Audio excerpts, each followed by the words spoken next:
North Indians versus south Indians, Aryan versus Dravidians, Hindi versus Tamil, separate Dravidanadu, stop Hindi imposition. इस तरह के कई नैरेटिव्स और इनको लेकर उत्तर और दक्षिण भारत के बीच राजनीति और लड़ाई झगड़े आपने पहले भी सुने होंगे। लेकिन भारत को तोड़ने वाली ये मानसिकता अब डीएमके जैसी पार्टियों और तमिलनाडु जैसे राज्यों तक सीमित नहीं रह गई, बल्कि मॉडर्न इंडियन नेशनलिज्म के पायोनियर स्टेट बंगाल में भी बहुत तेजी से फैल रही है। हाल ही में बंगाल के सिलीगुड़ी में सरकारी नौकरी का पेपर देने आए 2 बिहारी छात्रों को कुछ लोगों ने ये कहकर पीटा कि वो धोखे से बंगाल के लोगों की नौकरियां हड़पना चाहते हैं। जब उन छात्रों ने अपने कागज दिखाकर ये बताया कि उनका एग्जाम सेंटर सिलीगुड़ी में ही असाइन हुआ है, तो उन लोगों ने कहा कि यहाँ केवल बंगाल के रहने वाले ही पेपर दे सकते हैं। जब इस घटना का वीडियो वायरल हुआ तो पता चला कि ये लोग बांग्ला पोखो नामक एक संगठन से हैं। ये संगठन तथाकथित रूप से बंगालियों के हितों की रक्षा के लिए बनाया गया। इसके नेता रजत भट्टाचार्य ने कहा कि उन्होंने इन बिहारी छात्रों को इसलिए पीटा क्योंकि उन्हें संदेह था कि इन्होंने फेक डोमिसाइल सर्टिफिकेट लगाकर सरकारी नौकरी के लिए अप्लाई किया होगा, और आरोप लगाया कि इन लोगों का एक बहुत बड़ा नेटवर्क कोटा सिस्टम में फ्रॉड कर रहा है, जिससे बंगाली युवाओं की नौकरियों को हड़पा जा रहा है।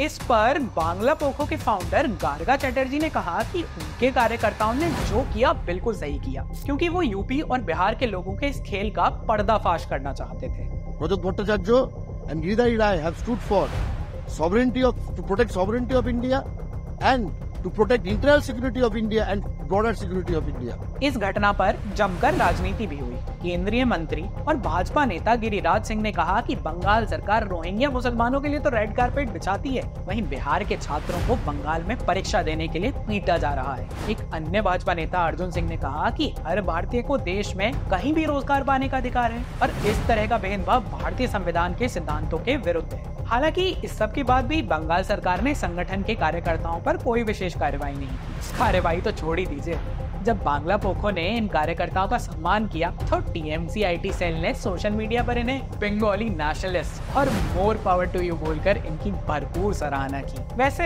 बात केवल इस एक घटना की है ही नहीं, इसके पहले भी गार्गा चैटर्जी और बांग्ला पोखो ने कई बार पुलिस के पास न जाकर ऐसे सेंसिटिव इश्यूज को अपने हाथों में ले लिया है। इस संगठन की मांग है कि पश्चिम बंगाल में गवर्नमेंट जॉब्स में बंगालियों के लिए 100% आरक्षण होना चाहिए, यानी बंगाल के सभी गवर्नमेंट एम्प्लॉइज केवल बंगाली ही होंगे और बाकी नौकरियों, शिक्षा, सैन्य और प्रशासनिक क्षेत्रों में ये लोग बंगालियों के लिए 90% आरक्षण चाहते हैं। इसके अलावा बांग्ला पोखो ने रेलवे, जेई, नीट, बैंकिंग जैसी सरकारी परीक्षाओं में भी बंगाली भाषा को जोड़ने की मांग की है। ये यहाँ तक कहते हैं कि बंगाल के सभी बैंकों में फॉर्म्स और डॉक्यूमेंट्स केवल इंग्लिश या हिंदी नहीं बल्कि बंगाली भाषा में ही होने चाहिए और एटीएम में भी बंगाली भाषा का ऑप्शन होना ही चाहिए। और तो और बांग्ला पोखो का प्रस्ताव है कि पश्चिम बंगाल में सीनियर एडमिनिस्ट्रेटिव ऑफिशियल केवल वेस्ट बंगाल सिविल सर्विसेज और West Bengal police services cadre से होने चाहिए, न कि आईएएस या आईपीएस कैडर से। आप सोचिए कि एक बॉर्डरिंग इंडियन स्टेट में कोई सेंट्रल एडमिनिस्ट्रेटिव कंट्रोल ही ना हो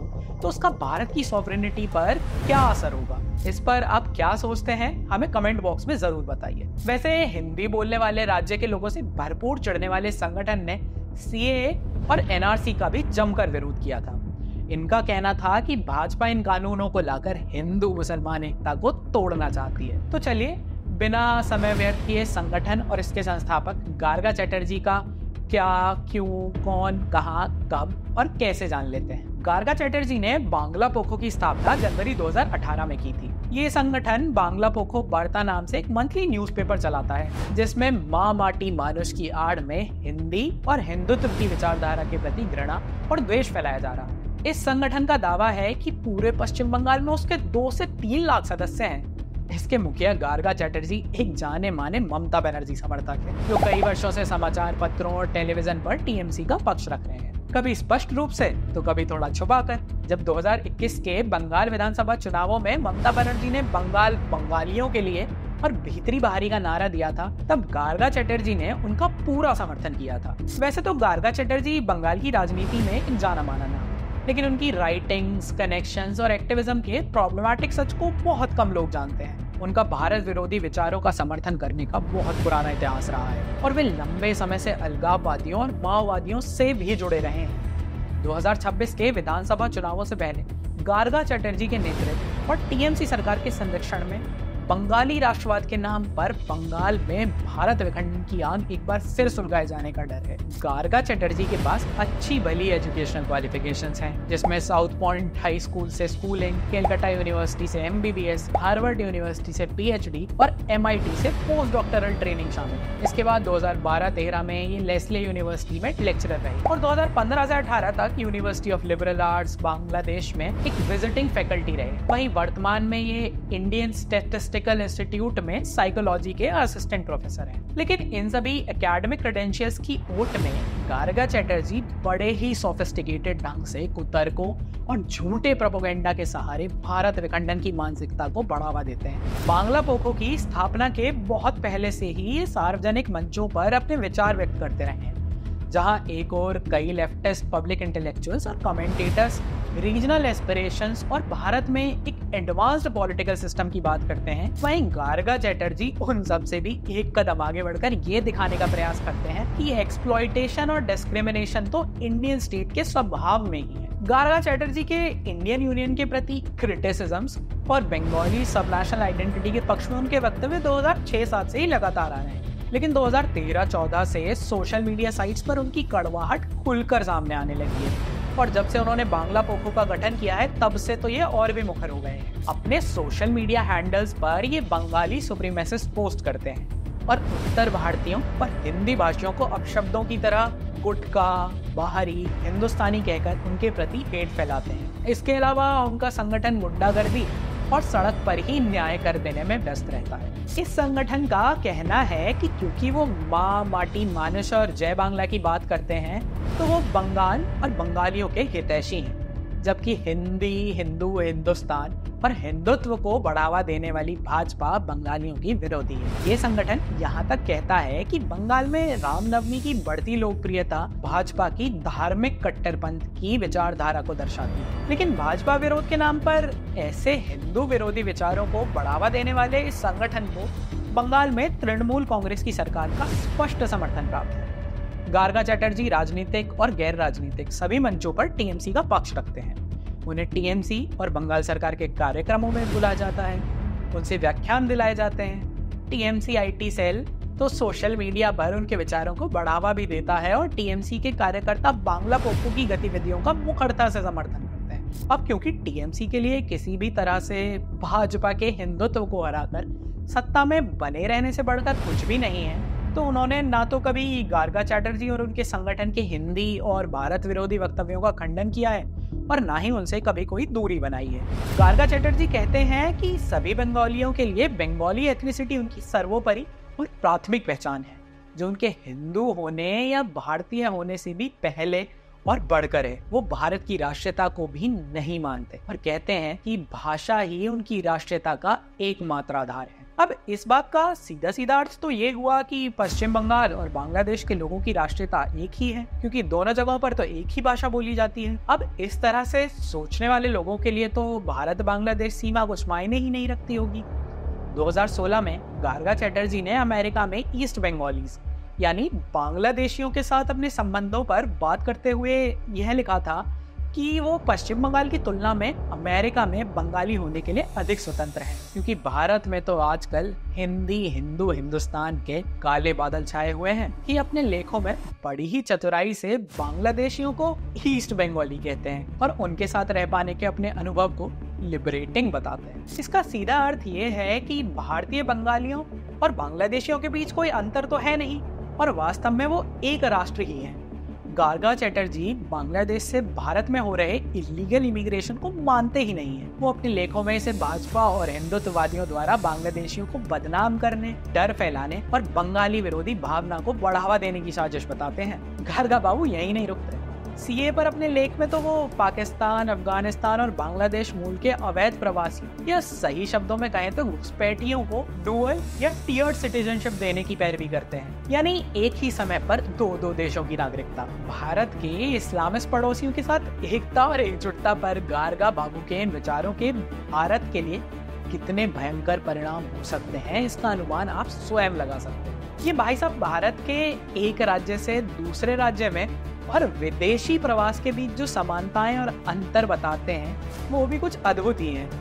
गार्गा चैटर्जी कहते हैं कि इंडियन यूनियन के सिटीजनशिप फ्रेमवर्क की तरह ही स्टेट गवर्नमेंट्स को भी रेसिडेंसी, प्रॉपर्टी ओनरशिप और एंट्री और सेटलिंग रूल्स पर अधिक कंट्रोल दिया जाना चाहिए ताकि वो अपने राष्ट्र की विविधता को बनाकर रख सके। सीधा सीधा कहें तो गार्गा बाबू कह रहे हैं कि वो अन्य भारतीय राज्यों के लोगों के बंगाल में आने के तो विरुद्ध है, क्योंकि वो एक अलग राष्ट्र से आते हैं, लेकिन बांग्लादेशियों के यहाँ आकर रहने से उन्हें कोई समस्या नहीं है, क्योंकि वे सभी एक बंगाली राष्ट्र का हिस्सा हैं। इनकी सभी बातों का एकमात्र कंक्लूजन ये है कि बंगाल और बंगालियों के पास कोई शक्ति नहीं है और वे लगातार भारतीय राज्य के अन्याय का शिकार हो रहे हैं।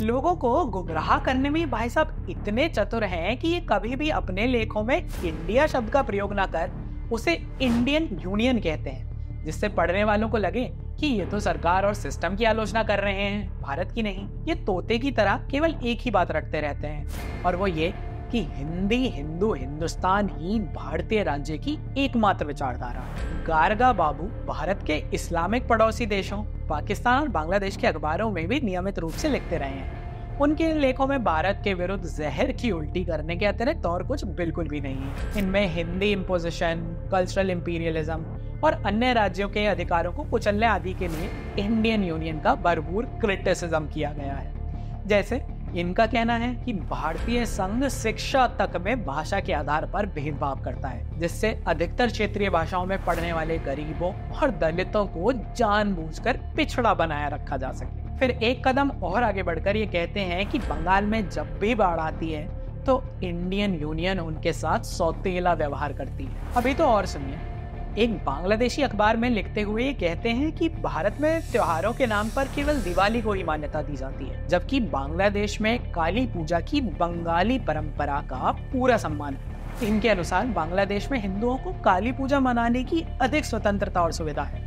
मुझे तो डाउट होता है कि कहीं गार्गा बाबू पश्चिम बंगाल को ही बांग्लादेश तो नहीं कह रहे, क्योंकि जिस बांग्लादेश के विषय में हम साधारण भारतीय जानते हैं, वहां तो स्वतंत्रता के बाद से ही लगातार हिंदू नरसंहार चल रहा। वैसे गार्गा चैटर्जी के बांग्लादेश और पश्चिम बंगाल के बीच भाईचारे की बात कितनी खोखली है, इसका अंदाजा आप इसी बात से लगा सकते हैं कि बंगाल का विभाजन बाहरी लोगों द्वारा थोपी गई कोई योजना नहीं थी, बल्कि यह बंगाली हिंदू नेताओं द्वारा बंगाल के हिंदुओं के लिए एक सुरक्षित घर सुनिश्चित करने के लिए लिया गया एक सचेत राजनीतिक निर्णय था।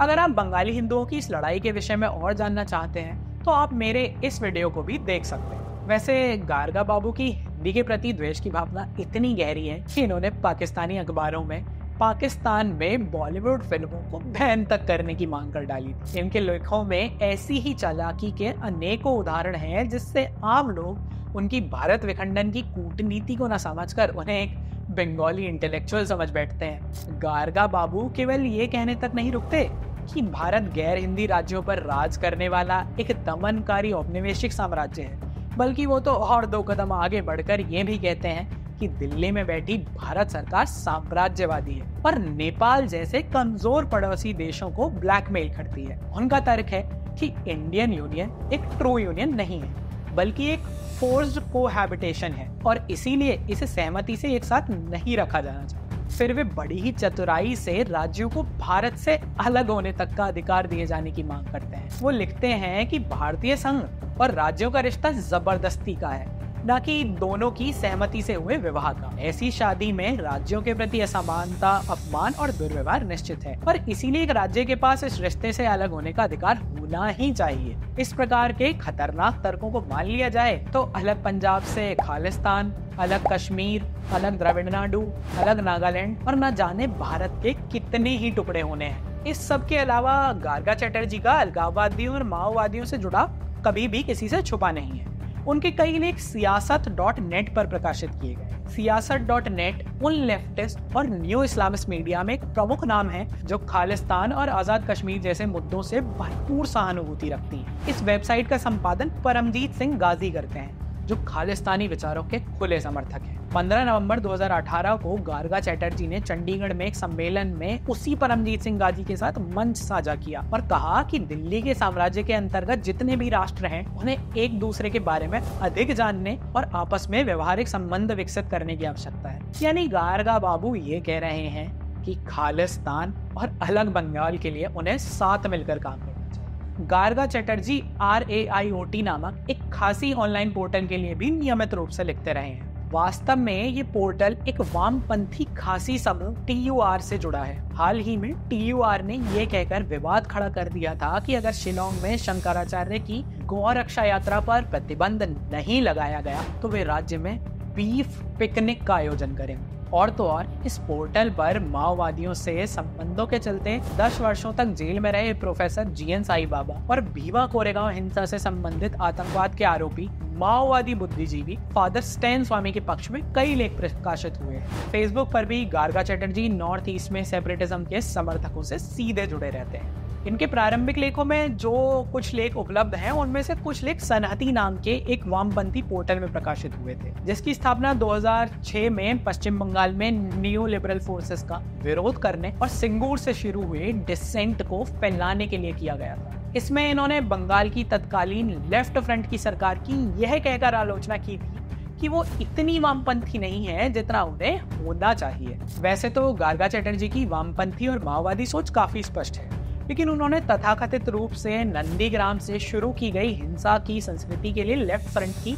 आलोचना भी की थी। अब हो सकता है कि लेफ्ट फ्रंट पार्टियों की आलोचना करने और फिर बाद में बंगाली सब नेशनलिज्म का समर्थन करने के चलते ही उन्हें तृणमूल कांग्रेस का साथ मिला हो, क्योंकि TMC तब किसी एक विशेष विचारधारा से बंधी हुई पार्टी नहीं हुआ करती थी। वे 2014 से 2019 तक नेशनल टीवी पर TMC का पक्ष रखते रहे हैं और ममता बनर्जी की आलोचना का खंडन करके भाजपा को बंगाली विरोधी पार्टी बताते हैं। वे ममता बनर्जी को बाहरी लोगों से बंगाल की रक्षा करने वाली बंगाली आइकॉन भी बताते हैं। 2021 के बंगाल विधानसभा चुनावों में भाजपा के विरुद्ध ममता बनर्जी के बाहरी वाले नैरेटिव और हिंदुत्व का सामना करने के लिए क्षेत्रवाद और जातिवाद के उपयोग वाली रणनीति की सफलता में गार्गा चटर्जी और बांग्ला पोखो का भी महत्वपूर्ण योगदान था। अब बंगाल की राजनीति में ये ओपन नॉलेज है कि गार्गा चटर्जी और उनके संगठन को TMC का समर्थन और संरक्षण प्राप्त है। वैसे ऐसा भी नहीं है कि वो हमेशा TMC के पार्टी प्रवक्ता बनकर ही रहते हैं। वो बीच बीच में ममता बनर्जी और TMC की आलोचना भी करते हैं कि वे हिंदी थोपते और बाहरी लोगों के समर्थन के विषय में नरम पड़ रही हैं। इसका अर्थ ये भी नहीं है कि ममता बनर्जी की कभी कभी आलोचना करने से वो TMC के विपरीत हो गए हैं। कई बार ऐसा इसलिए भी किया जाता है कि समर्थकों के बीच में उनकी न्यूट्रलिटी और क्रेडिबिलिटी बनी रहे। इनका यही मोडस ऑपरेंडी बांग्ला पोखो जैसे प्रेशर ग्रुप्स की विशेषता है, जिसके चलते उन्हें कभी भी अटैक डॉग्स यानी हमलावर कुत्तों की तरह उपयोग किया जा सकता है। हाल ही में बांग्ला पोखो द्वारा बिहारी छात्रों को पीटने की घटना पर TMC ने उनका खुला समर्थन किया, जिससे यह साफ हो गया कि गार्गा चटर्जी और उनका संगठन सीधे सीधे TMC से जुड़ा हुआ है। बंगाल की एक अलग राष्ट्रीय चेतना का प्रचार और फिर बांग्लादेशियों के साथ भाईचारे की बात से कोई भी ये सोचने के लिए विवश हो जाएगा कि इस संगठन के पीछे कोई न कोई गहरा एजेंडा जरूर छुपा हुआ है। जहाँ एक ओर ये हिंदुत्व का भरपूर विरोध करते हैं तो वहीं दूसरी ओर ये पश्चिम बंगाल में बांग्लादेशियों के हितों की बात भी करते हैं। इससे होता यह है कि बंगाली हिंदुओं का जो गुस्सा बांग्लादेशियों की अवैध घुसपैठ पर होना चाहिए वो दूसरे राज्यों के भारतीयों की ओर ही हो जाता है। ध्यान देने वाली बात यह भी है कि जहां हिंदी भाषी लोगों से इनको इतनी समस्या है, वहीं उर्दू बोलने वालों या बांग्लादेश से आए इस्लामिस्टों के प्रति इनमें भरपूर सहानुभूति है। और भी मजे की बात यह है कि हिंदी बेल्ट के प्रवासियों को तो ये गुटखा बोलते हैं, वहीं जब उन्हीं हिंदी भाषी राज्यों से आए यूसुफ पठान और कीर्ति आजाद TMC के टिकट पर पश्चिम बंगाल में चुनाव लड़ते हैं तो गार्गा बाबू उस पर बिल्कुल चुप हो जाते हैं। ऐसे नपे तुले नैरेटिव से किस पार्टी को सीधी सहायता मिलती है, इसमें किसी को कोई संदेह नहीं होना चाहिए। गार्गा चटर्जी का एक अन्य भारतीयों के प्रति पश्चिम बंगाल के लोगों के मन में द्वेष पैदा करना, बांग्लादेश और भारत की सीमाओं को नकारना, भारतीय राष्ट्रीयता को अर्थहीन मानना, बांग्लादेशी घुसपैठियों का खुला समर्थन करना, बदलती डेमोग्राफी के खतरे को भाजपा का बनाया हुआ हवा कह देना, भारत के भीतर चल रहे सभी अलगाववादी आंदोलनों का खुला समर्थन करना और विदेशी शक्तियों से उनका लगातार मेलजोल केवल एक ही ओर इशारा करता है कि उनका वास्तविक एजेंडा भारत के लिए बहुत ही खतरनाक हो सकता है। सोचने वाली बात ये भी है कि भारत विखंडन को बढ़ावा देने वाले इस व्यक्ति और इसके संगठन का समर्थन भारत से प्रेम करने वाली कोई भी राजनीतिक पार्टी कैसे ही कर सकती है। केवल बंगाल की सत्ता में बने रहने के लिए ऐसे किसी भी विचार का समर्थन करने से पहले इन पार्टियों को इतिहास पढ़कर ये देख लेना चाहिए कि जब इंदिरा गांधी ने पंजाब में भिंडरनवाले को पोषित किया था तो उससे निकले खालिस्तान आंदोलन ने देश को कितनी हानि पहुंचाई। विचार कीजिए, धन्यवाद।